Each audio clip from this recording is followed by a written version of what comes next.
At 2:47 a.m., I watched myself steal my own truck. I was standing in a rest stop parking lot, watching someone with my face, my clothes, my exact scars, climb into my cab and drive away. When I called 911, my own voice answered. When the police found my truck, I was driving it, but I was also here. I'm a trucker, and tonight, I'm sharing 10 true encounters from America's haunted rest stops. 10 warnings every driver needs to hear, because some stops you don't come back from. November fog in West Virginia is different from fog anywhere else. It doesn't just obscure, it transforms. It turns familiar landscapes into alien territory, makes distances impossible to judge, and carries with it a weight of something ancient and patient. I'd been hauling coal mining equipment through the Appalachian backroads, taking the scenic route to save on tolls and avoid the interstate traffic. It was approaching 2 a.m. when the fog rolled in. One moment I could see 100 yards ahead. The next, my visibility dropped to maybe 20 feet. The fog was so thick my headlights seemed to stop dead against it, creating a wall of white that moved with the truck like a living thing. I slowed down, white-knuckling the steering wheel, leaning forward to peer through the windshield. The road curved and twisted through the mountains, and I knew one wrong move could send me over an embankment or into a rock face. That's when I saw the sign emerge from the fog. Rest area 1 mile. I'd driven this route before, but I didn't remember a rest area along this stretch. Still, the fog was making driving dangerous, and I needed a break to let my nerves settle. I took the exit when it appeared, following a narrow road that seemed to descend into even thicker fog. The rest area materialized slowly, like something emerging from a dream. It was old, not just aged, but genuinely old, with architecture that seemed wrong for a modern highway facility. The bathroom building was brick with a slate roof, the kind of construction you'd see on buildings from the 1940s or 50s. The parking area was cracked asphalt, weeds growing through the gaps. A few flickering lights cast weak yellow pools in the overwhelming whiteness. There were no other vehicles. I was completely alone. I parked my truck and sat for a moment, listening to the engine tick as it cooled. Something felt off about this place, but I couldn't identify what. It wasn't threatening exactly, more like displaced, like it didn't quite belong in the same timeline as the rest of the world. I climbed down from my cab, and the fog immediately swallowed me. I could barely see my own truck from 10 feet away. The air was cold and damp, with a smell I couldn't quite place. Not decay, but something organic and old, like wet leaves that had been undisturbed for decades. I walked toward what I assumed was the bathroom, following the weak glow of the lights. That's when I saw the sign. It was mounted on a wooden post near the building entrance, the kind of hand-carved sign you might see at a historical site. The wood was dark with age, the letters carved deep and painted white, though the paint was flaking and faded. Last stop before eternity. I stopped walking, staring at the sign. What kind of rest area has a sign like that? It wasn't threatening, almost poetic, really, but something about those words made my skin prickle. I looked around for other signs, for any indication of what highway this rest area served, but the fog obscured everything beyond a few feet. I should have gotten back in my truck right then, should have trusted my instincts and left. But the bathroom was right there, and I'd been driving for 6 hours. Nature was calling, and the fog wasn't going to clear up just because I was spooked by some old sign. The bathroom door was heavy wood, not the metal or fiberglass you see in modern facilities. It swung open with a creak that sounded too loud in the muffled quiet of the fog. Inside, everything was too perfect. The bathroom was spotless, not just clean, pristine. The white tile gleamed like it had been installed yesterday. The chrome fixtures shone. There was no graffiti, no stains, no signs of the thousands of travelers who must have used this facility over the years. It smelled faintly of pine cleaner, fresh and sharp. I used the facilities quickly, my unease growing with each passing second. When I went to wash my hands, I noticed something odd about my reflection in the mirror. It was slightly out of sync, like a video with lag. My movements seemed to reach the mirror a fraction of a second after I made them. I finished washing and turned to leave. The door at the far end of the bathroom, the one I'd entered through, creaked open. A man stood in the doorway. He wore an old-style trucker uniform, the kind you see in photographs from the 1950s. Pressed work pants, a button-up shirt with a company logo I didn't recognize, and a cap with a short brim. He looked to be in his 50s, with weathered features and eyes that seemed both sad and knowing. He stared at me for a long moment. "You're early," he finally said. His voice was quiet, rough, like he hadn't spoken in a long time. "Early for what?" I asked, my heart rate picking up. He stepped into the bathroom, and I noticed his boots made no sound on the tile floor. "You're not supposed to be here for another 30 years. 42 years old. Heart attack while driving through Kentucky. That's when you're supposed to arrive." My mouth went dry. "What are you talking about? Arrive where?" He smiled sadly. "The last stop. That's what this place is. The final rest area. The place between." "Between what?"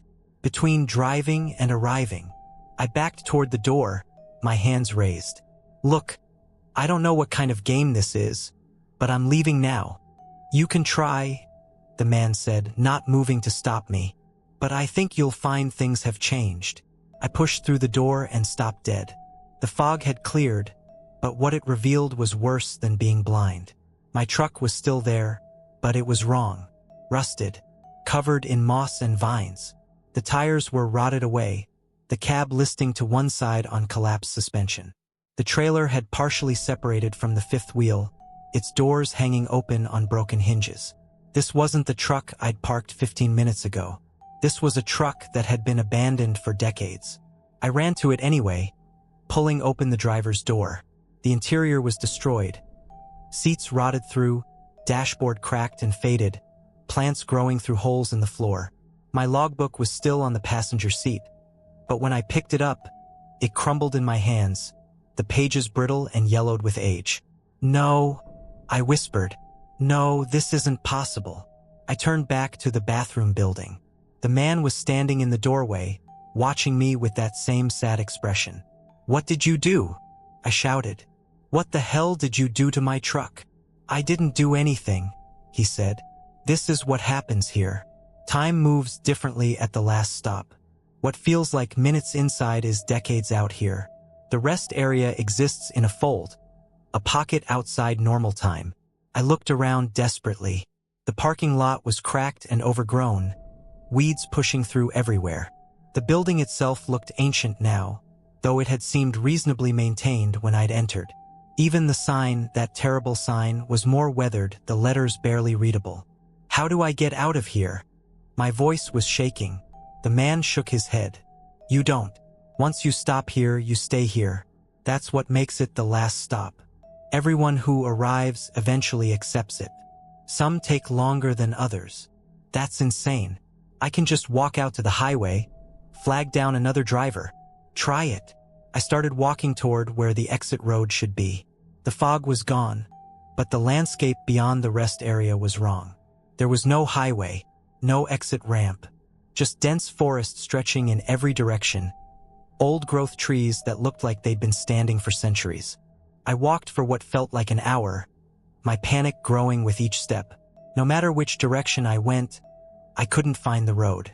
I couldn't find any sign of civilization, just trees and mountains and silence.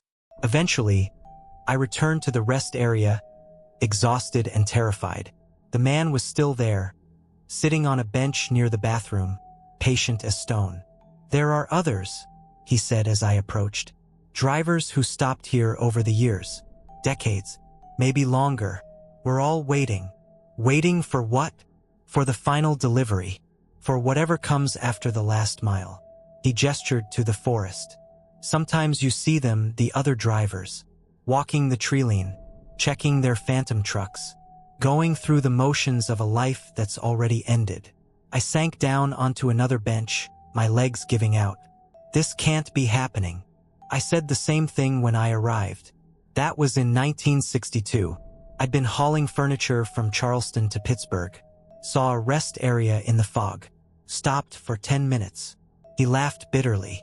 "That was 63 years ago from what I can figure. Though time is hard to track here."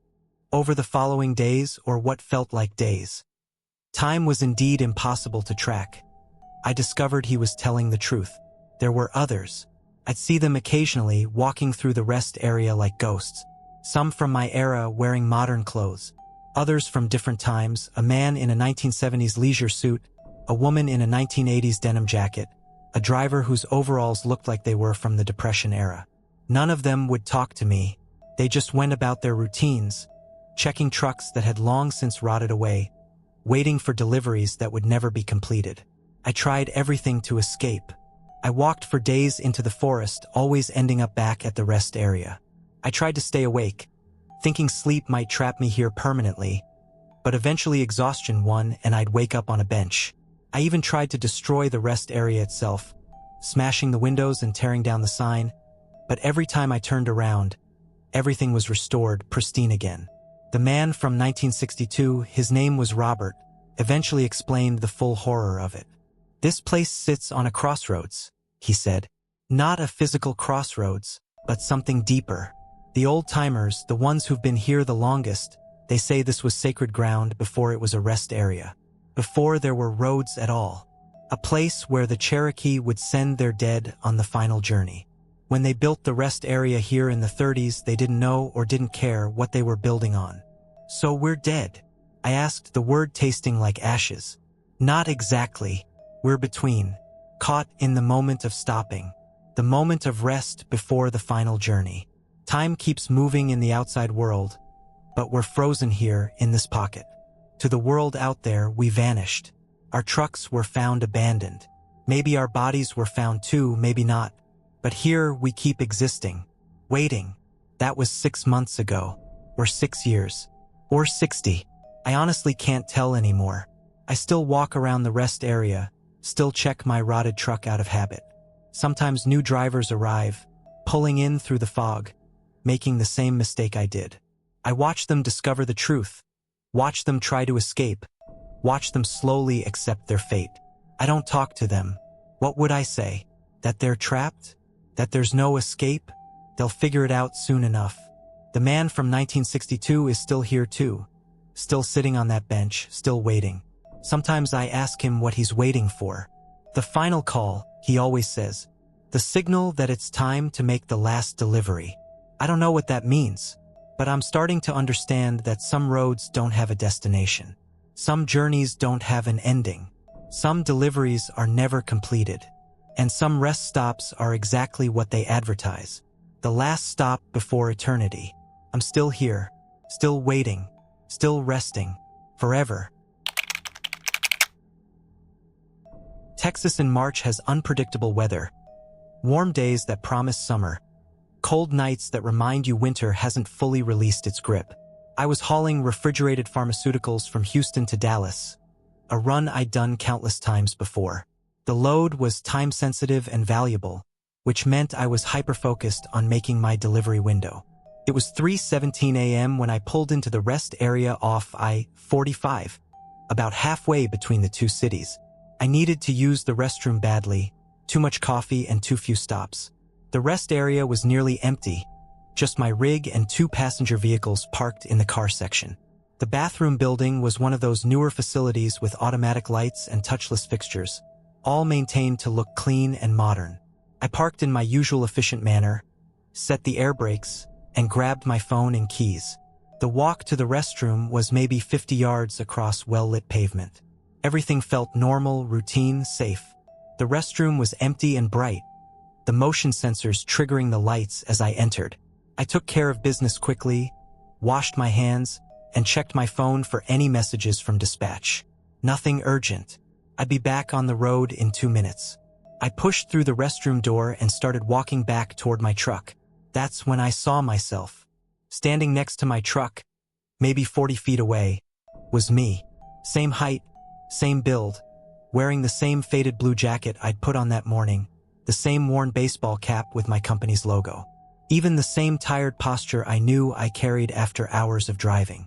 I stopped walking. My brain struggled to process what I was seeing. The figure me was standing with his back to me, one hand on the driver's side door handle. "Hey!" I shouted. My voice sounded strange, too loud in the quiet night. The figure didn't turn around, didn't react at all.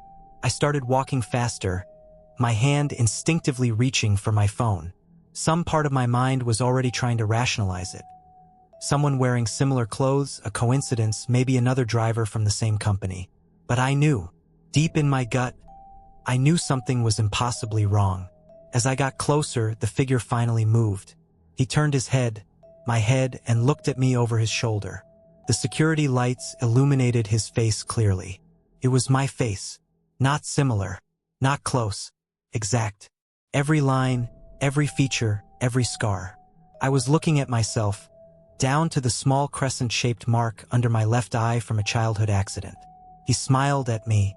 I watched my own lips curl into an expression I'd seen in mirrors 1,000 times. But there was something wrong with that smile. It was too knowing, too satisfied, like he was enjoying a joke I didn't understand. Then he opened my truck door and climbed inside. I tried to shout, tried to run, but my body wouldn't respond. It was like being in a nightmare where you're paralyzed, where you can only watch as terrible things unfold. My legs felt like concrete. My voice died in my throat.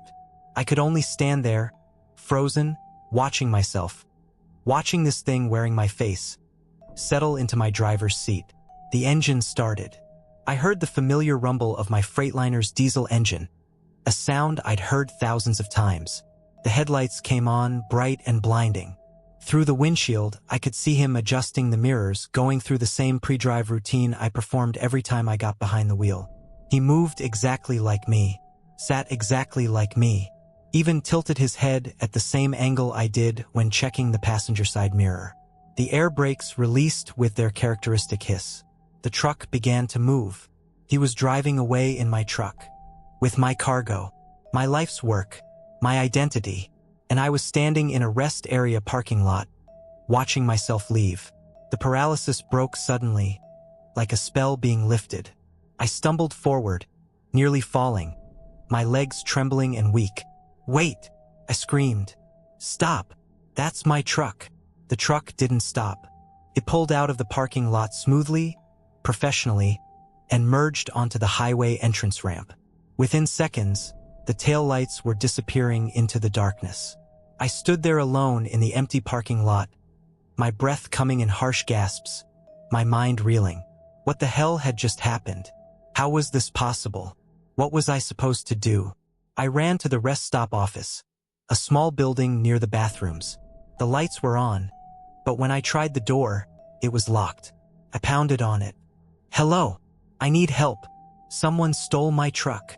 No answer. I pressed my face against the glass, looking inside. The office was empty. Not just empty of people, empty of everything. No desk, no chairs, no equipment. Just a bare room with painted walls and a concrete floor. But I'd seen lights on. The office had looked occupied from the outside. My phone. I pulled it from my pocket and dialed 911 with shaking hands. The call connected, but before I could speak, I heard my own voice on the other end. 911, what's your emergency? It was me. My voice, my cadence, my slight Texas drawl. I ended the call immediately, my skin crawling. I tried again. Same result, my own voice answering as a 911 operator. I tried calling my wife. My own voice answered, "Hey honey, I'm driving right now. Call you back later." Then the line went dead. I don't know how long I stood there in that parking lot. It might have been minutes or hours. Time felt distorted, unreal. Eventually, I started walking. There was nothing else to do. I walked to the highway and stood by the entrance ramp with my thumb out, hoping someone would stop. A trucker pulled over just as the sky was beginning to lighten with dawn. He was an older guy, maybe 60, with kind eyes and a weathered face. "You all right, son? You look like you've seen a ghost." He gave them my truck's information, the license plate number, the company name, the description I provided. Then he listened, his brow furrowing. "You sure about that?" he asked. Okay, thanks." He hung up and looked at me with an expression I couldn't quite read. Pity? Fear? Disbelief? "Son, they found your truck. 6 hours ahead of us, near Dallas." Police pulled it over for a routine inspection. Relief flooded through me. They caught him? They caught whoever stole it? He shook his head slowly. They didn't catch anyone. The driver produced all the right paperwork, your paperwork. License, registration, logbook, everything. All with your name and information. And the driver, he paused, looking uncomfortable. The driver matched the photo on your license perfectly. My blood went cold. That's impossible. I'm right here. I know, son. I believe you.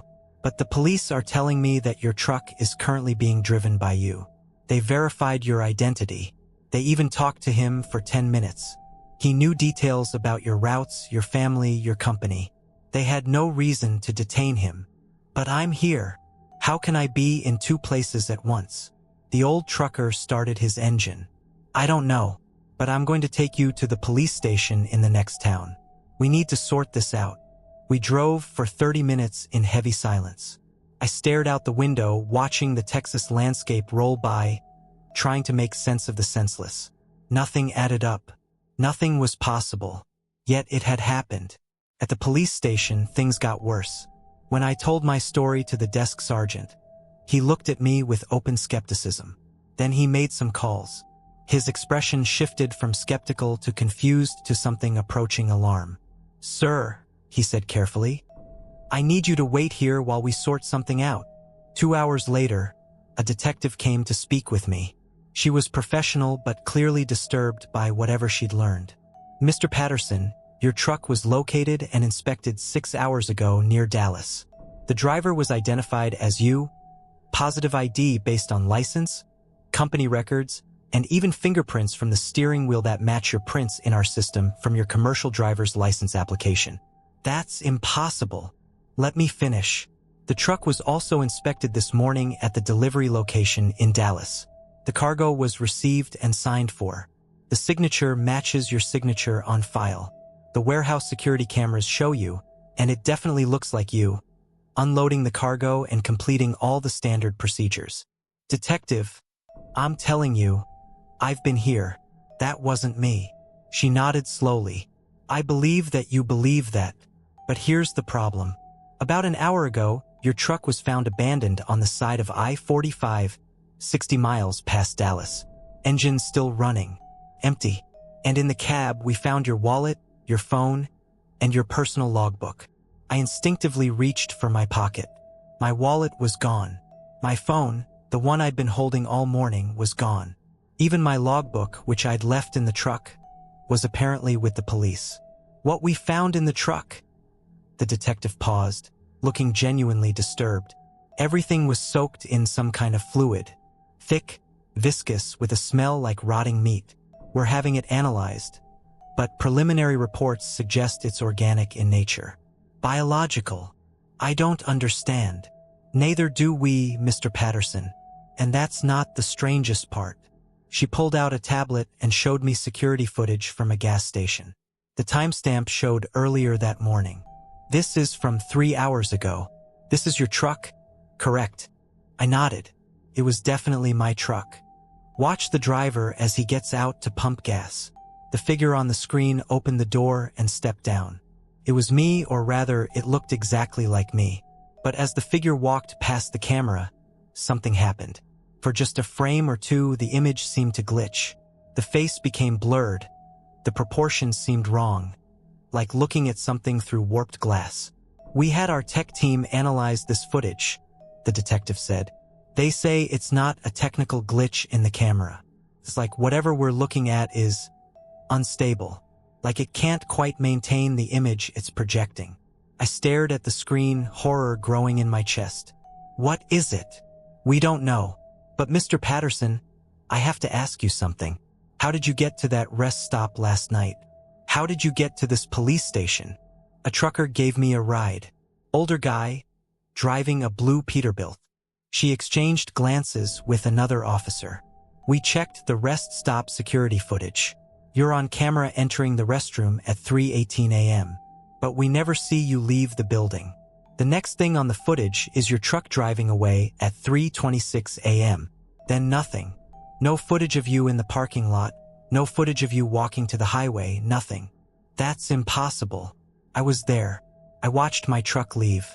I pounded on the office door. The office has been closed for renovations for 2 weeks. The windows are papered over. No lights could have been on inside. The room seemed to tilt. Nothing made sense. Reality itself felt unstable, unreliable. Detective, what's happening to me? She closed the tablet and looked at me with an expression of deep unease.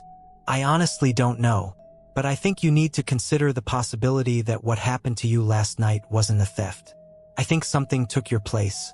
Something that can look like you, sound like you, even pass as you in every official capacity. And I think it's done this before. Before? She nodded. We ran a search based on your description of events. There are 17 unsolved cases in the last 5 years matching a similar pattern. Truck drivers reporting that their vehicles were stolen by someone who looked exactly like them. In every case, the truck was later found abandoned, the cargo delivered, but the original driver, she trailed off. What happened to them? Most of them disappeared, just vanished. A few are in psychiatric facilities, claiming they were replaced. No one believed them, and 2 of them, she hesitated. 2 of them were found dead, apparent suicides, but in both cases, witnesses report seeing them, the dead drivers, walking around, going to work, living their lives as if nothing happened. I felt my world crumbling. So what do I do? How do I get my life back? The detective had no answer. She just looked at me with pity and fear in equal measure. That was 6 months ago. I'm still here, still trying to prove I'm me. But it's almost impossible when someone else is living my life perfectly. My wife thinks I'm home with her. She talks to me on the phone every night. My company thinks I'm still driving for them. My truck is making runs right on schedule. Sometimes I see him. I catch glimpses in mirrors, in store windows, in the reflections on car doors. I see myself going about my life, living in my house, sleeping in my bed. And he always smiles when he sees me watching. That same knowing smile. The smile that says he's won. I'm starting to understand now. I'm starting to realize what happened at that rest stop. I didn't watch something steal my life. I watched something show me that my life was never really mine to begin with. That I'm the copy, the mimic, and the real me, whoever or whatever that is somewhere I can never reach. Idaho in October is beautiful in a stark, lonely way. The mountains loom in the distance, their peaks already dusted with early snow, and the valleys between them are painted in the gold and amber of dying autumn leaves. I was hauling electronics from Boise to Portland, running I-84 through the long, empty stretches where civilization seems like a distant memory. It was just past 1 a.m. when I pulled into the rest stop. The temperature had dropped significantly after sunset, and my breath fogged in the air when I stepped out of my cab. The rest area was small and isolated, one of those places that serves more as a legal parking spot than an actual facility. The bathroom building was old but maintained, and there were a few picnic tables scattered around under flickering lights. I was walking back from the restroom, planning to grab a candy bar from the vending machine before catching a few hours of sleep, when I saw it. An old leather journal sitting on one of the picnic benches. It looked out of place. The journal was obviously well used, with a worn leather cover and a strap wrapped around it to keep it closed. In the age of smartphones and tablets, seeing an actual physical journal was unusual. Seeing one just sitting on a bench at a deserted rest stop at 1 a.m. was even stranger. I should have left it alone. Should have assumed it was someone's personal property and would be claimed in the morning. But curiosity has always been one of my weaknesses. I picked up the journal. The leather was soft and warm, like it had been held recently. I unwrapped the strap and opened it to the first page. The handwriting was different from what I expected. Neat, controlled. Nothing like the scribbling you'd expect in a personal diary. The first entry was dated September 3rd, just over a month ago. I don't know if anyone will read this, but if you are, listen carefully. This rest stop is wrong. I've been a driver for 23 years, and I've never felt anything like this. There are shadows that move between the trucks when the wind doesn't blow. There are sounds from the treeline that aren't animals. If you're reading this during the day, maybe you'll be fine. But if it's night, if it's after midnight, get back in your truck and leave. Trust me. The entry was signed with just initials. DM. My skin prickled as I flipped to the next entry. Different handwriting this time, dated September 10th. Found this journal on the bench. Read DM's entry. Thought it was a joke until I heard them. Whispers coming from the bathroom. I was alone in there. Checked every stall. No one. But the whispers continued, echoing off the tiles, saying things I couldn't quite make out. I ran back to my truck. As I was pulling out, I saw a figure standing at the edge of the woods. Tall. Too tall. It was watching me. I've stopped at hundreds of rest areas. Never again at this one. This entry was signed, JK. I flipped through more pages, my heart rate increasing with each new entry. There were a dozen different handwriting styles, a dozen different drivers, all dated within the last month. All describing strange experiences at this exact rest stop. September 15th, footsteps circling my truck all night. Never saw who it was. Counted 47 complete circles before sunrise. RT. September 19th. Woke up outside my truck, standing by the bathroom. No memory of getting out of my cab. My doors were still locked from the inside. How did I get out? MS. September 23rd. Something knocked on my trailer door for 3 hours straight. Knocked in patterns like it was trying to communicate. I was too terrified to look. BH. September 28th. Saw my face in the bathroom mirror. But I wasn't standing in front of the mirror. Smiled at me. My reflection smiled at me from across the room. LP. The entries became progressively more disturbing as they got more recent. Drivers describing time loss. Hearing their names called from the darkness. Seeing figures that disappeared when flashlights were shined on them. Then I reached the last entry, dated October 1st, just 2 days ago. If you're reading this, don't stay here after 2 a.m. Comes out then. I saw it. I actually saw it. It emerged from the treeline, tall and wrong, moving in ways that made my eyes hurt to watch. It walked between the trucks, looking into each one, searching for something. I hid in my sleeper berth, praying it wouldn't find me. It stopped at my truck. I heard breathing outside my door. Then it moved on, but it knows I saw it. Turned and looked right at my truck before it went back into the trees. It knows I saw it. The entry wasn't signed, and the handwriting was shaky, almost frantic, completely different from the controlled script of the earlier entries. I checked my watch. 1:54 a.m. 6 minutes until 2 o'clock. My hands were trembling as I closed the journal. Every rational part of my brain was screaming that this was a prank, an elaborate joke played by bored truckers with too much time on their hands. But the consistency of the stories, the genuine fear evident in the handwriting, the specific details, it all felt too real. I heard footsteps, not heavy footsteps, not the sound of boots on gravel. These were softer, more deliberate, like something trying to move quietly. They were coming from behind me, from the direction of the treeline. I spun around, the journal clutched in my hands. Nothing, just the dark line of trees, black shapes against the slightly lighter sky. But the footsteps continued. They were circling me, moving from my right to my left, staying just out of sight. The sound was getting closer. I dropped the journal on the bench and started running toward my truck. My boots slapped against the pavement, the sound unnaturally loud in the still night air. Behind me, I heard the footsteps accelerate, keeping pace with me. I was 20 feet from my truck when I made the mistake of looking back. Something was standing by the picnic bench where I'd been sitting. It was tall, at least 7 feet, and wrong in a way my brain struggled to process. Its proportions were off, its limbs too long, its posture too rigid. It was holding the journal, and even from this distance, I could see its head tilted down, as if it were reading. Then it looked up at me. I couldn't make out details of its face in the darkness and distance, but I felt its gaze lock onto me with the weight of a physical blow.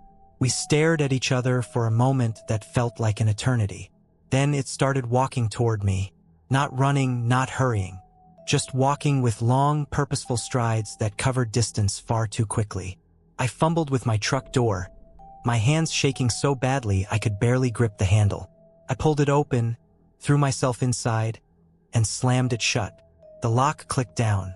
I jammed the key into the ignition with a prayer on my lips. The engine roared to life.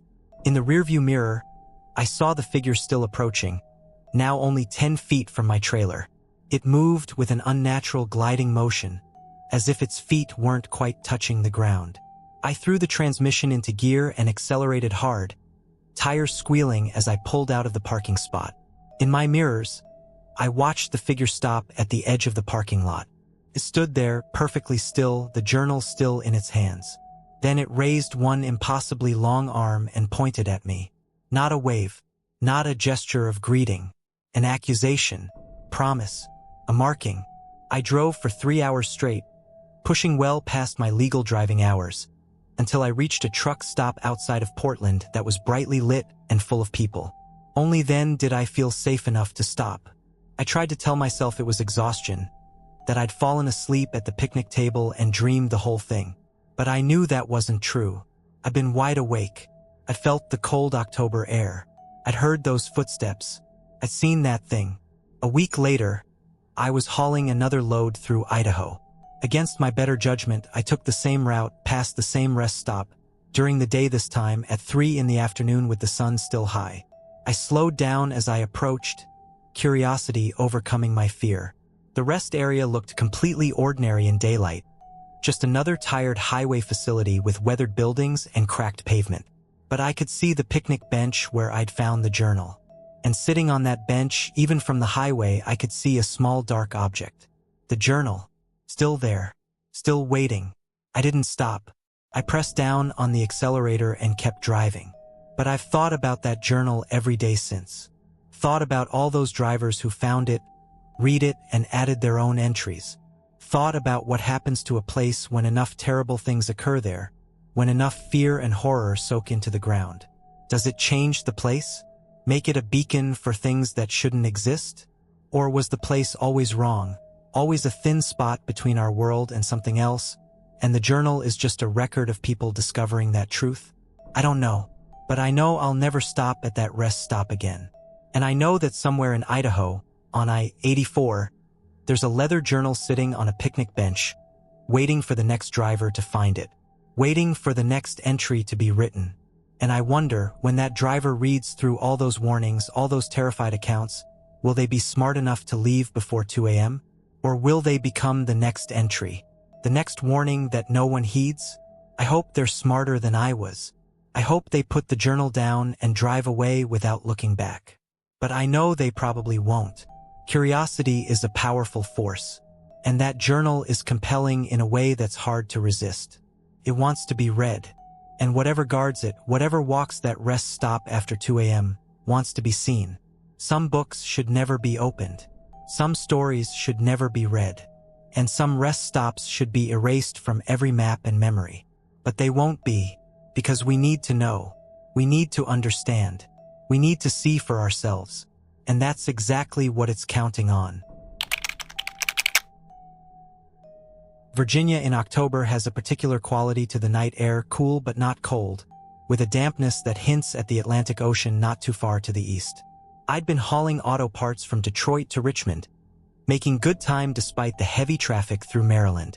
It was just past midnight when I pulled into the rest area off I-95, planning to grab a few hours of sleep before the final push into Richmond in the morning.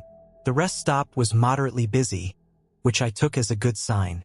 6 other big rigs were parked in neat rows, all of them dark and quiet, their drivers getting their mandatory rest hours. A few passenger vehicles were scattered in the car section, but everything was peaceful and normal. I found a spot in the middle of the row of trucks. I've learned over the years that middle positions are usually safest, with vehicles on either side providing a buffer against any potential trouble. I went through my usual routine, logged my hours, set my alarm for 4 a.m., checked that my doors were locked, and settled into my sleeper berth. The ambient sounds of the rest stop were comforting. The distant hum of refrigeration units, the occasional hiss of air brakes as someone adjusted their parking, the white noise of highway traffic a quarter-mile away. These were the sounds of my professional life, as familiar as breathing. I fell asleep quickly, exhausted from the long drive. The tapping on my window pulled me from a dreamless sleep. I jerked awake, disoriented, my hand instinctively reaching for the baseball bat I keep behind my seat. The tapping came again. Sharp, insistent, metallic. I looked at my phone. 3:47 a.m. I'd been asleep for almost 3 hours. A flashlight beam hit my window, blinding me momentarily. I squinted against it and saw the silhouette of a person outside. A state trooper, based on the distinctive shape of the campaign hat. I rolled down my window, my heart still racing from the sudden awakening. The trooper was a middle-aged man with a weathered face and concerned eyes. "Sorry to wake you, sir," he said. His voice professional but edged with something I couldn't quite identify. "Worry? Fear? I need you to step out of your vehicle, please." "What's wrong, officer?" I asked, already reaching for my boots. "Just need to check something. Please step out." The tone of his voice made it clear this wasn't optional. I pulled on my boots, grabbed my jacket, and climbed down from the cab. The October night air was chilly against my face, helping clear the fog of interrupted sleep.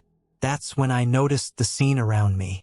There were 3 more state police cruisers parked nearby, their light bars off but their headlights illuminating the row of trucks. Several troopers were moving between the vehicles, and I could see one speaking urgently into a radio. "How long have you been parked here?" the trooper asked me. "About 3 hours. Got here just after midnight." "Why? What's going on?" He ignored my question. "Did you notice anything unusual when you arrived? Anyone approaching the trucks? Any strange sounds or smells?" "No, nothing. It was quiet. Everyone was already bedded down." "Officer, what's happening?" He studied my face for a long moment, as if trying to determine whether I was lying. Then he gestured to the other trucks in the row. "We received a call about an hour ago from a motorist who was concerned that all these trucks had been parked in the same spots for over 8 hours. Our regulations require drivers to log their rest periods, but 8 hours seemed excessive. We came to investigate." He paused, and I saw that flicker in his eyes again. "Definitely worry. We've checked all 6 of the other trucks. The drivers are still inside. All of them, and they won't wake up." My blood went cold. "What do you mean, won't wake up?" "I mean exactly that. They're alive, breathing, pulse normal, vital signs all check out. But they will not wake up. We've shouted at them, shaken them, even used ammonia inhalants. Nothing. They just lie there with their eyes open, staring at nothing." I looked at the nearest truck, maybe 20 feet away. Through the windshield, I could see flashlight beams moving inside the cab. I caught a glimpse of someone in the driver's seat. A large man, visible in profile, sitting completely still. "All 6 of them?" I asked, my voice barely above a whisper. "All 6. You're the only one who woke up." The trooper's radio crackled, and a voice I couldn't make out said something urgent. His expression darkened. "Paramedics are on scene now. They're going to transport all 6 to the hospital for evaluation." As if on cue, I heard the wail of ambulance sirens approaching. 2 ambulances pulled into the rest stop, their red and white lights painting everything in garish, flickering colors. I watched as the paramedics went to work. They had to break windows on some of the trucks to gain access. The drivers had locked their doors from the inside, just like I had. I saw them bring out a stretcher with the first driver, a man I recognized from seeing him at various truck stops along my routes. His eyes were open, staring straight up at the sky. His mouth hung slightly open, but he wasn't moving, wasn't responding to the paramedics talking to him, wasn't reacting to anything. "Mr. Patterson," the trooper said, pulling my attention back to him. "I need you to tell me everything you remember from when you fell asleep until I woke you up. Any dreams, any sounds, anything at all." I tried to think back, but my memory of sleep was blank. "I don't remember anything. I went to sleep, and then you were tapping on my window. That's it. No dreams." I started to shake my head, then stopped. There had been something. Not a dream exactly, but a sensation. A feeling of something hovering at the edge of my consciousness. Something trying to push its way in. "Wait," I said. I don't know how to describe it. It was like someone was whispering to me, but I couldn't hear the words. Just the sound of whispering, very soft, very persistent. And it was telling me to stay asleep. That it was safer to stay asleep. The trooper's face went pale. Say that again. It was telling me to stay asleep. That staying asleep was safer. He pulled out a small notebook and scribbled something down. Did you feel threatened? Did you feel like something was trying to harm you? I thought about it. No, not threatened. Felt more like a warning. Like something was protecting me by keeping me asleep. But you woke up anyway. You tapped on my window. The sound pulled me out of it. The trooper exchanged glances with another officer who'd walked up during our conversation. The second officer was younger, with the kind of face that hadn't yet learned to hide his emotions. He looked scared. Sir, the younger officer said, we need to quarantine this rest stop. Close it down until we figure out what happened here. The senior trooper nodded slowly. Already called it in. Highway Department is sending someone to post closure signs. This place is going to be locked down for at least 2 weeks. They kept me there for another hour, asking questions, taking my statement, having me describe my experience over and over. Finally, they let me leave, but not before the senior trooper pulled me aside one last time. Mr. Patterson, I need to ask you something off the record. Okay, why do you think you woke up when they didn't? I'd been asking myself the same question. I don't know. Maybe because you tapped on my window? Maybe the physical stimulus was enough to break whatever was happening. He shook his head. We tapped on their windows too. Pounded on them, actually. They didn't respond. So why you? I had no answer.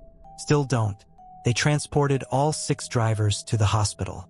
I checked the news compulsively for the next week, looking for updates.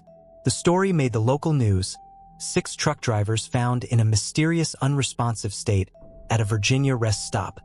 All alive but uncommunicative. The last update I saw was 10 days after the incident. 3 of the drivers had woken up.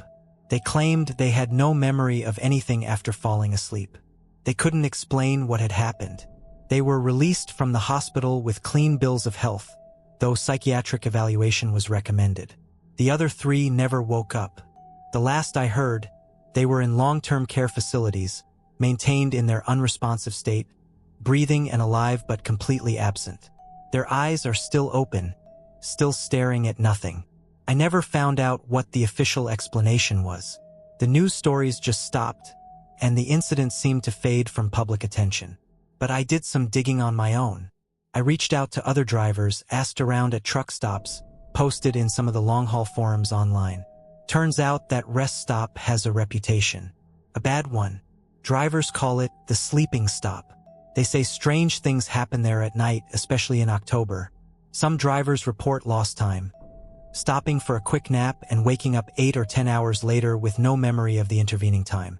Others report vivid, disturbing dreams that they can't quite remember upon waking, just a lingering sense of dread. And a few, very few, report hearing whispers in their sleep. Whispers telling them to stay asleep, that it's safer that way. One driver told me he'd done some research into the history of the area.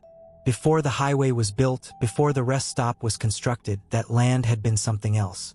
A sanitarium. A place where they sent people with incurable mental illnesses in the early 1900s.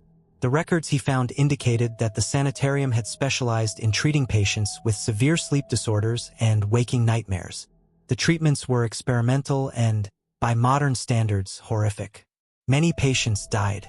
The facility was shut down in 1947 after multiple investigations into patient deaths and allegations of abuse. The buildings were demolished in 1952. 20 years later, the highway was built right through where the sanitarium had stood. I don't know if any of that is true. I haven't verified the records myself. But I know what happened that October night. I know 6 men went to sleep in their trucks and 6 men couldn't wake up. And I know that something was whispering to me in my sleep, trying to keep me there, trying to make me join them in whatever twilight state they'd fallen into. The question that haunts me, the one I can't answer, is simple. Why did I wake up when they didn't? What made me different? And will whatever happened to them eventually happen to me? I still drive that route. I-95 is one of the major arteries of East Coast commerce. Avoiding it entirely would end my career. But I never stop at that rest area. I'd rather drive tired, risk a ticket for hours of service violations, or pull off at a gas station than stop there again. Because I remember those whispers, and I remember how seductive they were, how easy it would have been to just sink back down into that darkness and stay there, staying asleep, where it's safer, forever. Late September in Montana brings a cold that sneaks up on you. The days can still be warm, almost pleasant, but once the sun goes down, the temperature drops like a stone. It was 2:37 a.m. when I pulled into the rest stop off Highway 90, about 60 miles west of Billings. I'd been driving for 9 hours straight, hauling lumber to Seattle, and my back was screaming for a chance to stand up and stretch. The rest stop was small and old, one of those places that seemed forgotten by time and the highway department's modernization efforts. It had the usual bathroom facility, a couple of vending machines with flickering lights, and a covered pavilion with picnic tables, the kind of structure you see at state parks, with a metal roof supported by thick wooden posts. The parking area had maybe 6 other trucks scattered across it, all dark and silent, their drivers getting their federally mandated rest hours. I parked near the pavilion, figuring I'd take advantage of the covered area to have a cigarette and walk around a bit before grabbing a couple hours of sleep. The night air was crisp and clean, carrying that distinctive smell of pine and distant snow from the mountains. My boots crunched on the gravel as I walked toward the pavilion. A single security light on a pole nearby cast long shadows across the concrete pad under the metal roof. I lit my cigarette and stood there, enjoying the silence and the cold air clearing my head. That's when I heard them. Footsteps. On the roof. Heavy, deliberate footsteps, walking slowly across the metal surface directly above my head. The sound was unmistakable boot heels on metal, creating that distinctive hollow echo. I froze, cigarette halfway to my lips. The footsteps continued, pacing back and forth across the pavilion roof. Slow, measured steps, back and forth, like someone patrolling up there. I stepped back from under the roof and looked up. The pavilion roof was solid corrugated metal, sloping gently from a central peak. It was maybe 12 feet off the ground at its lowest point. The security light cast enough illumination for me to see the entire structure clearly. There was nothing on the roof. No person, no animal, nothing. But the footsteps continued. I walked in a circle around the pavilion, my flashlight beam sweeping across the structure. There was no ladder, no way to climb up. The wooden support posts were smooth and round, offering no hand or footholds. The building was isolated. The nearest tree was 100 feet away, and its branches didn't extend anywhere close to the roof. Yet the footsteps kept walking, back and forth. The metal roof actually flexed slightly with each step, creating tiny waves in the corrugated surface. Whatever was up there had weight, had mass, was real. I backed away further, my flashlight still trained on the roof. "Hey!" I called out. "Who's up there?" The footsteps stopped. The silence that followed was worse than the sound had been. My heart was hammering in my chest. I could hear my own breathing, harsh and rapid in the cold night air. Then the footsteps started again. But this time they weren't pacing randomly. They were following me.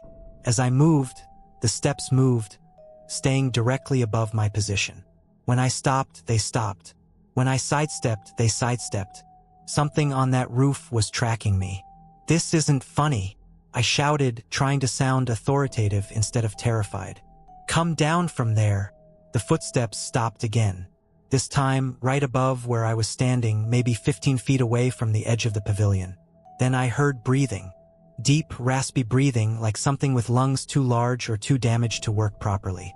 It came from directly above that spot where the footsteps had stopped. The sound carried clearly in the still night air, a wet, labored sound that made my skin crawl. I stumbled backward, nearly tripping over my own feet. My flashlight beam stayed locked on that spot on the roof, expecting at any moment to see something appear, to see whatever was making that horrible breathing sound. The breathing got louder, heavier, and beneath it I heard something else.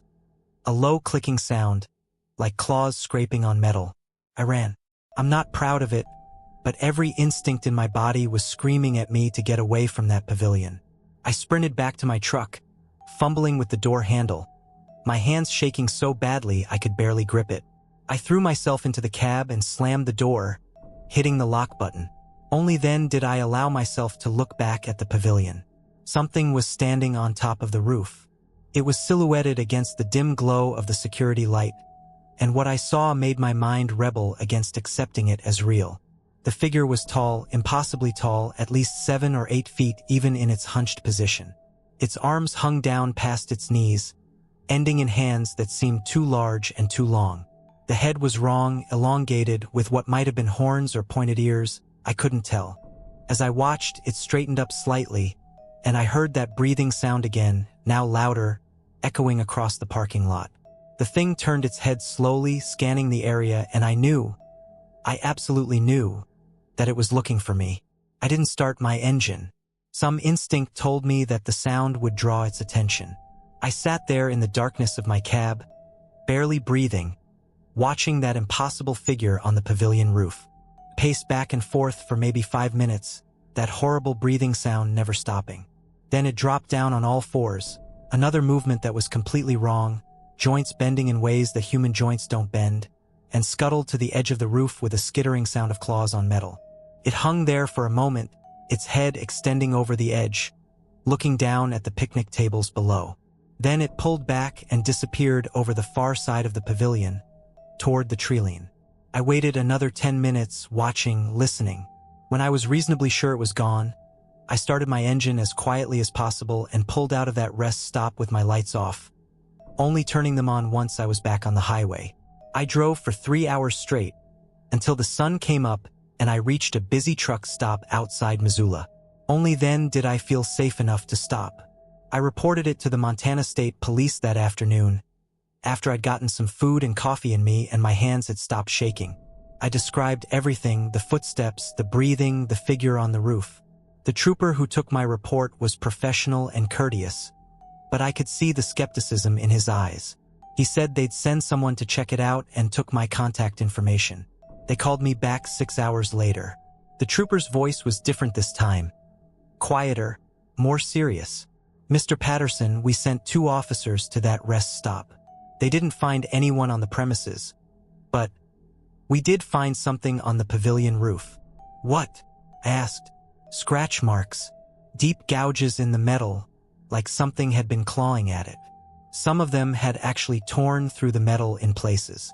And there were footprints." My heart started racing again.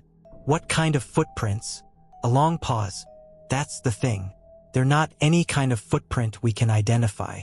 They're large, maybe 14 or 15 inches long. The shape is wrong, too narrow, too many toe impressions. Whatever made them was heavy. The prints actually dented the metal roof in several places." "What do you think it was?" I asked. Another pause. "Officially, we're treating it as potential vandalism and criminal trespass. We're going to increase patrols in that area." "And unofficially?" The trooper's voice dropped even lower. "Unofficially, that rest stop has a history. This isn't the first report we've received. There have been others over the years. People hearing things, seeing things. Most of them don't file reports because they think no one will believe them.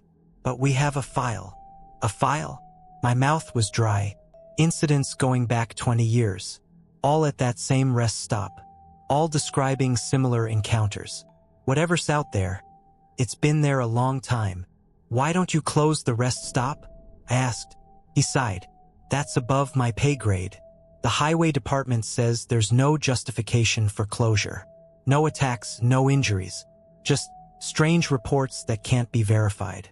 Without concrete evidence of danger, they won't shut it down." "The scratch marks aren't evidence?" "They say it could be vandals with tools. Bears climbing on the roof. There's always an explanation that doesn't involve..." He trailed off. "Doesn't involve what?" "Doesn't involve accepting that there might be things out there that don't fit into our understanding of the world." After I hung up, I sat in my truck for a long time, thinking. I've been driving trucks for 17 years. I've seen a lot of strange things on the road, weird weather, strange people, inexplicable situations. but I've always been able to rationalize them, find some logical explanation. Not this time. I know what I saw on that pavilion roof. I know what I heard. And I know that whatever it wasn't human, wasn't any animal I've ever heard of, and wasn't something that should exist in the world as we understand it. I've driven past that rest stop maybe a dozen times since then, always during daylight, and I've never stopped. But I always slow down and look as I pass. The pavilion is still there. The roof has been repaired. I can see where new metal panels have been installed, covering the damage.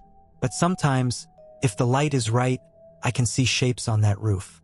Dark shapes that don't move when the wind blows, that aren't there when I blink and look again. And I remember those words the trooper said. It's been there a long time. How long? Decades? Centuries? Since before the highway was built, before the rest stop was constructed, before humans ever came to this part of Montana? I don't know. And I don't want to know. Some questions are better left unanswered. Some rest stops are better left unvisited.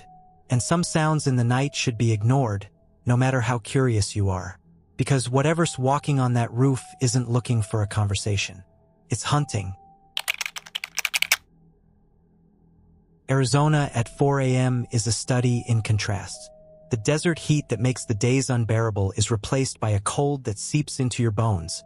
And the darkness is so complete it feels like you're driving through the void. I was hauling construction equipment from Phoenix to Las Vegas, running Highway 93 through the empty heart of the desert. The radio had been crackling with static for the last 20 miles, the signal breaking up as I moved through the dead zones between towns. I was half listening to some overnight talk radio show, the kind that discusses conspiracy theories and paranormal encounters, when the static suddenly cut off. An emergency broadcast tone pierced through the speakers. That harsh, mechanical sound that makes your pulse quicken even when you're expecting it. Then came the voice. Flat, official, emotionless. Attention all drivers. This is an emergency broadcast on all frequencies. Do not stop at rest areas along Highway 93. Report any suspicious individuals to authorities immediately. Repeat. Do not stop at rest areas along Highway 93. My stomach clenched. I looked at the last road sign I'd passed. Highway 93. And I was sitting in a rest area. I'd pulled in about 15 minutes earlier, planning to catch a quick power nap before the final push to Vegas. The lot had 3 other trucks when I'd arrived, all parked and dark like mine. Now, suddenly, I was in the middle of whatever situation had prompted that emergency broadcast. I sat up straight in my sleeper berth, fully alert despite the exhaustion that had been dragging at me. Through my windshield, I could see the rest area in the pre-dawn darkness. The other 3 trucks were still there, maybe 40 yards away, closer to the restroom building. Something was wrong with them. I grabbed my flashlight and leaned forward to get a better look. All 3 trucks had their driver's side doors hanging open. Not just unlocked, fully open, like the drivers had gotten out in a hurry, or like they'd been pulled out. But there was no one around. No movement. No signs of life. I tried my CB radio, flipping through the emergency channels. Breaker, breaker. This is big country at the 93 rest area mile marker 107. Anyone reading me? I've got 3 trucks here with open doors, no drivers visible. Requesting assistance. Nothing but static answered me. I pulled out my cell phone. No signal. Not even a single bar. That wasn't unusual in this part of the desert. But the timing made my skin crawl. That's when I saw her.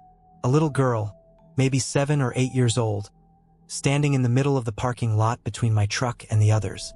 She was wearing a white nightgown that fluttered in the slight breeze. Her feet were bare, and she was just standing there, perfectly still, head down, staring at the ground, in the middle of the Arizona desert, at 4 a.m., barefoot in a nightgown. Every instinct I had was screaming that something was catastrophically wrong. I looked back at the open truck doors. Had she come from one of those trucks? Was she the daughter of one of the missing drivers? But what driver brings a child in a nightgown on a long-haul run? I grabbed my phone again, tried 911. The call wouldn't connect. Just a spinning wheel and then a failure message. When I looked back up, the girl had moved. She was closer now, maybe 30 feet from my truck. I hadn't heard any footsteps, hadn't seen her walk. She was just closer, still in that same position. Head down, arms hanging limp at her sides, bare feet on the cold asphalt. "Hey!" I called out, rolling down my window. "Are you okay? Where are your parents?" She didn't respond, didn't move, didn't acknowledge my voice at all.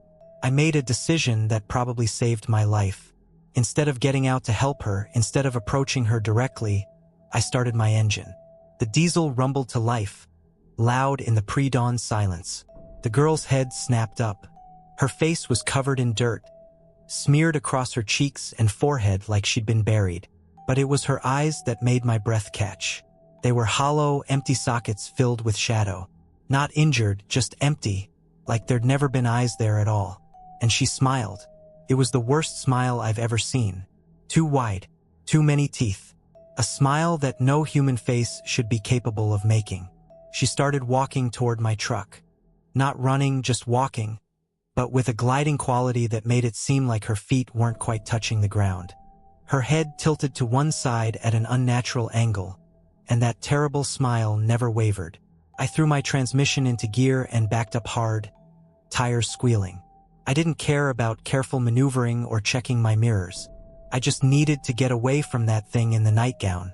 As I reversed, I saw the 3 other trucks more clearly in my headlights. The open doors weren't empty. There were shapes slumped in the driver's seats, visible now that my lights hit them at the right angle. The missing drivers hadn't gone anywhere. They were still in their trucks, and they weren't moving. I cranked the wheel, got my truck pointed toward the exit, and accelerated out of that rest area like the devil himself was chasing me. In my mirrors, I could see the girl, or whatever it was, standing in the middle of the lot, still smiling, watching me leave. I pushed my speed up to 80, then 85, ignoring the governor that was supposed to limit my maximum velocity. I drove for 20 straight minutes, watching my odometer click upward, putting distance between myself and that rest area. Then the radio crackled back to life. "Attention all drivers. The previous emergency broadcast has been canceled. The situation along Highway 93 has been resolved. The suspect has been neutralized. Resume normal operations. Repeat. The emergency situation has been resolved." My hands were shaking on the wheel. Resolved? Neutralized? What the hell had just happened? I drove straight through to Vegas without stopping again. When I reached the distribution center and had access to Wi-Fi, I searched for news about Highway 93, about emergency situations, about anything that might explain what I'd seen. Nothing. Not a single news report. No police statements. No alerts on the Highway Patrol website. It was like it had never happened. But I know what I saw. I know those trucks had dead drivers in them. I know that thing in the nightgown wasn't human. 3 days later, I talked to another driver who ran the 93 route regularly. I asked him casually if he'd heard about any incidents at the rest areas along that highway. He got quiet, looked around to make sure no one else was listening. "You stopped there, didn't you?" he said. "At mile marker 107. I nodded. "You're lucky you left when you did. That place, it's wrong. Has been for years. Some kind of dimensional thin spot or a burial ground or some goddamn thing. I don't know the science. But every few months there's an incident. Drivers go missing, or they're found dead in their trucks, or they're found alive but different, wrong. Somehow, like something else is wearing their skin." "The emergency broadcasts?" I asked. "Those are real, but they get scrubbed from the records afterward. The government, the state, someone doesn't want people knowing that there's a section of highway where reality breaks down. Bad for tourism. Bad for commerce." "What about the girl?" His face went pale. "You saw her. Jesus. Most people don't see her until it's too late. She's the lure, the bait. Whatever's at that rest stop uses her to draw people out of their vehicles. Once you're out, once you're close enough." He didn't finish the sentence. He didn't have to. I never drove Highway 93 again.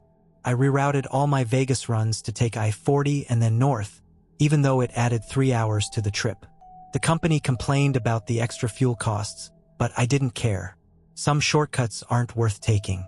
And sometimes, The things you see in the middle of the night on empty highways are exactly what they appear to be. Monsters. Wyoming in January is cold in a way that most people can't comprehend. It's not just cold, it's hostile. The kind of cold that hurts to breathe, that makes your joints ache, that turns any exposed skin red and raw in minutes. The wind doesn't blow in Wyoming. It attacks, coming off the mountains with a fury that makes your truck shudder, even when you're doing 60 on a straight highway. It was one of those nights. Temperature somewhere around -15 before the wind chill. When I pulled into the rest stop off I-80, about 40 miles west of Laramie. The time was 1:23 a.m., and I was hauling a load of machine parts to Salt Lake City. My plan was to check my tires before attempting the mountain pass ahead. In weather this cold, tire pressure drops, and the last thing I needed was a blowout in the mountains in the middle of a Wyoming night. The rest stop was nearly deserted, just 2 other trucks parked near the building and my rig. The bathroom building itself was a squat concrete structure, built to withstand the brutal winters, with minimal windows and heavy steel doors. Security lights cast pools of harsh white light across the parking area, and beyond them was nothing but darkness and blowing snow. I climbed down from my cab, and the cold hit me like a physical blow. Even with my heavy winter gear, insulated coveralls, thick gloves, wool cap under my hood, the wind found every gap and seam. I grabbed my tire pressure gauge and flashlight and began working my way around my truck, checking each tire. That's when I saw the maintenance man. He was near the entrance to the restroom building, pushing a mop back and forth across the concrete in slow, methodical strokes. He wore a dark green uniform, the kind of industrial work clothes you see on municipal maintenance workers. No coat, despite the freezing temperature. No hat, no gloves. He was whistling. I could hear it clearly despite the wind. An old tune I didn't recognize, something slow and melodic that seemed wrong for the time and place. He never looked up from his work, just kept pushing that mop in the same spot over and over. I nodded in his direction, a brief acknowledgement of a fellow worker grinding through the night shift. He didn't respond, didn't even glance my way, just kept mopping and whistling that strange tune. I finished checking my tires, all within acceptable pressure range, good enough to get me over the pass, and decided to use the restroom before continuing. The cold was seeping through my layers, and I needed to get back inside my heated cab soon, but nature was calling. As I walked toward the building, I passed within a few feet of the maintenance man. That's when I noticed something odd. The area he was mopping was completely dry. Not just mostly dry, bone dry, not even a hint of moisture. The concrete was clean, smooth, and utterly dry, but he kept mopping. Same slow rhythm, same small area, maybe 3 feet by 3 feet, over and over. The mop wasn't even wet. I felt a chill that had nothing to do with the temperature. "Evening," I said, testing whether he'd respond to a direct greeting. Nothing. He didn't pause, didn't look up, didn't acknowledge my existence in any way. Just kept mopping that dry floor, whistling that unsettling tune. I hurried past him into the restroom. Inside, it was warmer but not by much, just enough to keep the pipes from freezing. The fluorescent lights hummed and flickered. The space was empty, the row of sinks and stalls quiet and still. I used the facilities and went to wash my hands. The water from the tap was shockingly cold. As I scrubbed, I heard it, that whistling. The same melody, echoing off the tile walls. But I was alone in the restroom. I could see the entire space in the mirrors. No one else was there. The whistling continued, seeming to come from everywhere and nowhere at once. I dried my hands quickly on the rough paper towels and pushed back out into the brutal cold. The maintenance man was still there, still mopping the same dry spot. But now I could see his face more clearly under the security light. His eyes were wrong. They were cloudy, unfocused, like the eyes of someone who'd been dead for days. His skin had a waxy, gray quality. His movements were mechanical, inhuman in their precise repetition. And he wasn't dressed for the weather. No coat, no gloves, nothing but that thin green uniform, in -15-degree weather. I started walking quickly back to my truck, keeping my eyes on him. I'd taken maybe 10 steps when his head snapped up. Not a natural movement, but a sudden, jerking motion like a puppet whose strings had been yanked. His cloudy eyes locked onto me. He stopped mopping, stopped whistling, just stood there, staring at me with those dead eyes. Then he started walking, not toward the building or the parking lot, but directly toward my truck. His gait was wrong. Too stiff, too measured, like someone who'd forgotten how to walk naturally and was mimicking the motions from memory. I broke into a run, my boots slipping slightly on patches of ice. The cold air burned my lungs. I could hear my breath coming in harsh gasps, could hear my heartbeat pounding in my ears. When I reached my truck and looked back, the maintenance man was standing directly behind my trailer, maybe 20 feet away. He'd covered the distance impossibly fast, faster than anyone could have walked in that short time. He opened his mouth, and I heard his voice for the first time. It was dry, rasping, like whined through dead leaves. "You shouldn't have stopped." That was all. 5 words, but they carried a weight of terrible certainty, a finality that made my blood turn colder than the Wyoming night. I climbed into my cab, slammed the door, and hit the lock button. My hands were shaking so badly I could barely get the key in the ignition. I started the engine, released the brakes, and pulled out of that parking spot faster than I'd ever moved a loaded truck. In my mirrors, I could see him standing there, watching me leave. He didn't move, didn't follow, just stood in the same spot, that mop hanging from one hand, those dead eyes tracking my truck as it merged back onto the highway. I didn't slow down. I didn't stop again until I was well into Utah, more than 3 hours later.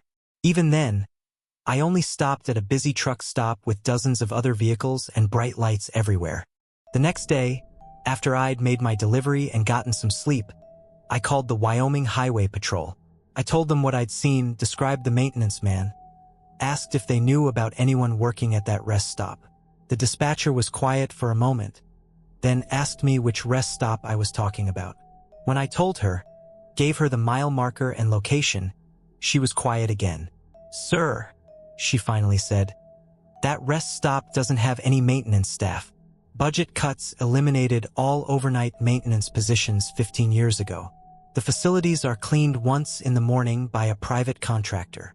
I insisted I'd seen someone, described him in detail, the dark green uniform, the methodical mopping, the whistling.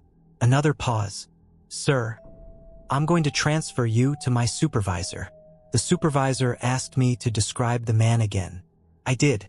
There was a long silence on the line. "Sir," the supervisor said carefully, "you just described Robert Haynes.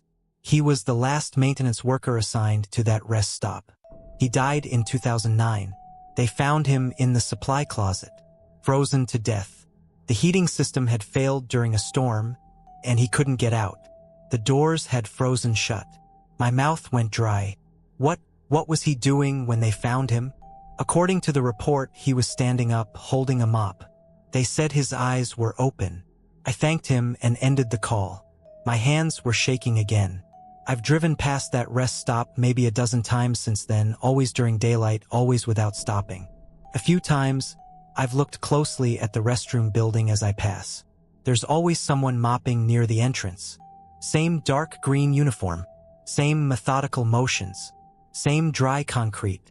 And if you look closely, you can see that the building's supply closet has a heavy chain and padlock on the door. From the outside, I asked another driver about it once, an old-timer who'd been running the Wyoming routes for 30 years. He just shook his head. "Don't stop at that rest area at night," he told me.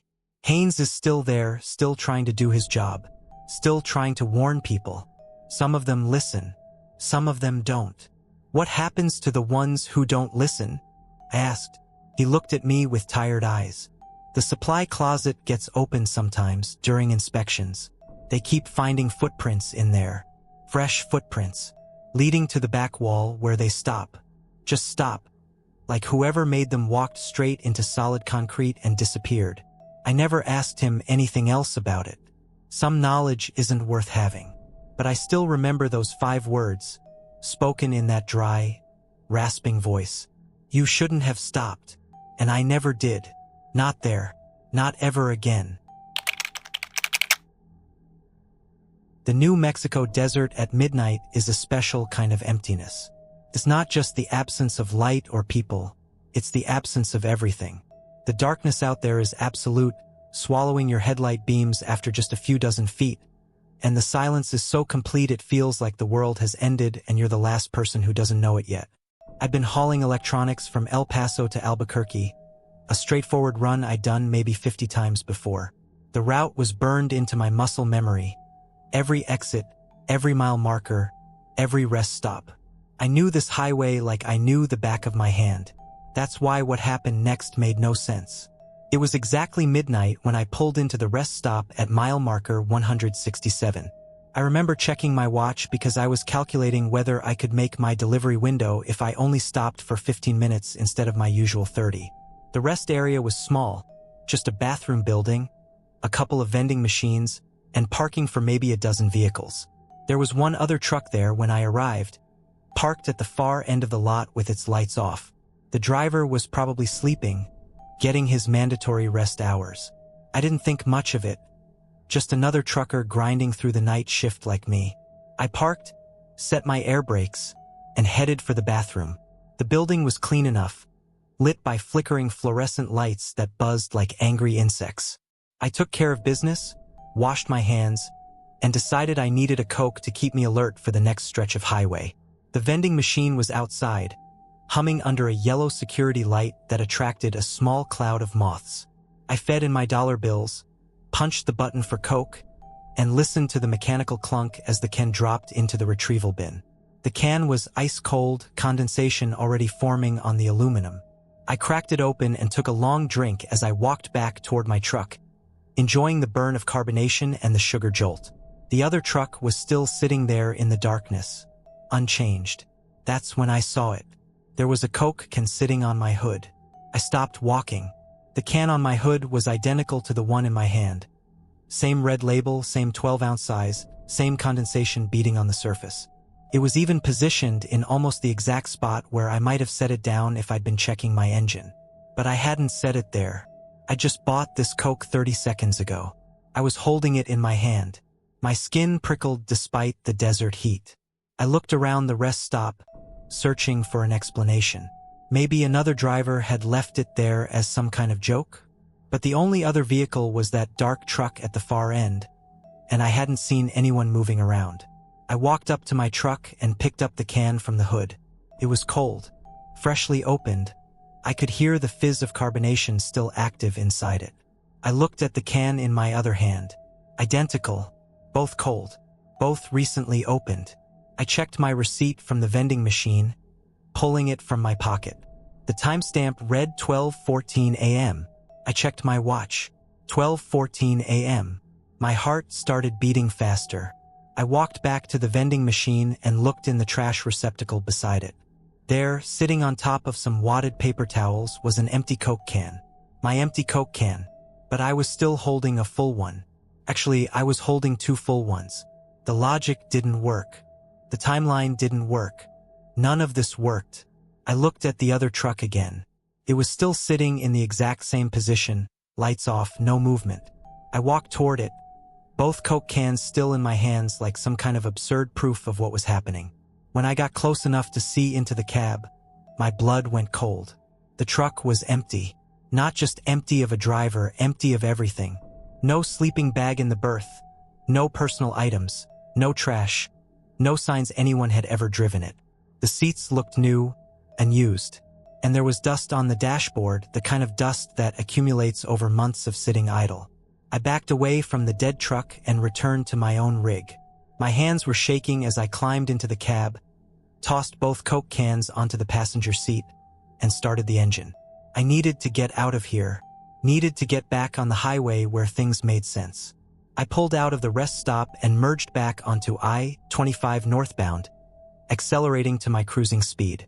The white dashes of the lane markers began their hypnotic rhythm in my headlights.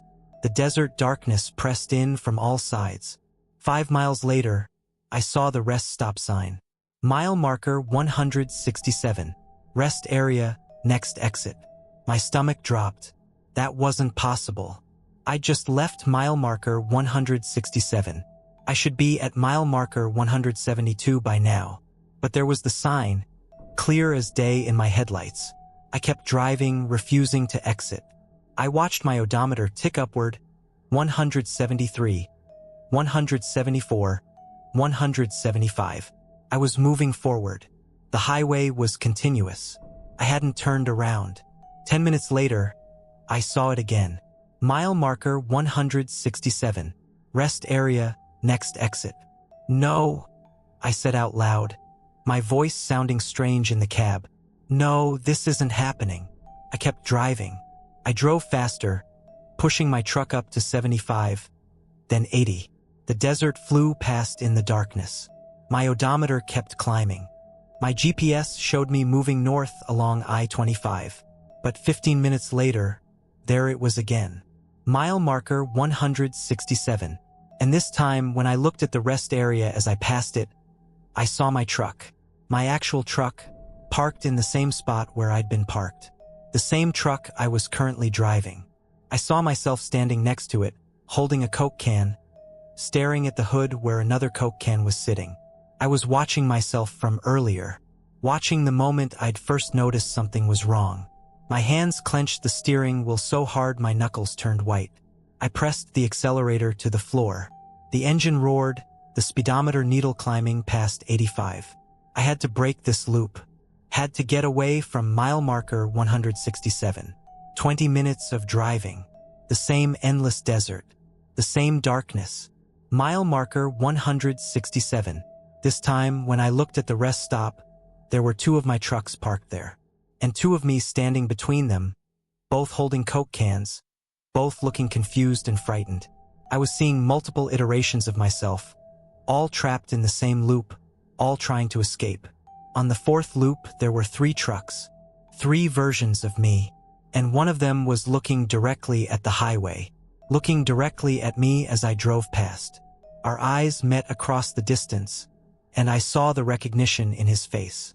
He knew he was looking at a future version of himself, a version still trapped, still driving, still unable to escape. He raised his hand and pointed at me, not a wave, not a gesture of greeting, a point, an accusation, a warning. I don't remember making the decision to do it, but on the fifth approach to mile marker 167, I didn't slow down. I didn't look at the rest stop. I closed my eyes. I know that sounds insane. Closing your eyes while driving 80 miles an hour on a desert highway is suicide. But I did it anyway. I counted to 60, my hands keeping the wheel steady by feel and memory. When I opened my eyes, I was at mile marker 189. The loop had broken. I didn't stop driving until I reached Albuquerque. I delivered my load, filed my paperwork, and immediately requested a different route back to Texas. I never took I-25 through that section of New Mexico again. But sometimes, late at night when I'm driving through empty stretches of highway, I think about those other versions of me. The ones I saw at the rest stop. Did they escape? Or are they still there, still looping through the same 15-minute stretch of time, seeing more and more versions of themselves accumulate with each pass? I checked with other drivers who run that route. Some of them know about the rest stop at mile marker 167. They don't stop there. They don't even like talking about it. One old-timer told me he'd stopped there once in the 90s. He said he'd seen the same hitchhiker on the side of the road 17 times in 30 minutes. He'd stopped counting after that. The rest stop is still there, still operating, still showing up on the highway signs and the GPS maps. And I'm sure drivers still stop there, thinking it's just another place to rest. Most of them probably leave without incident, but some of them don't leave at all. They just keep arriving.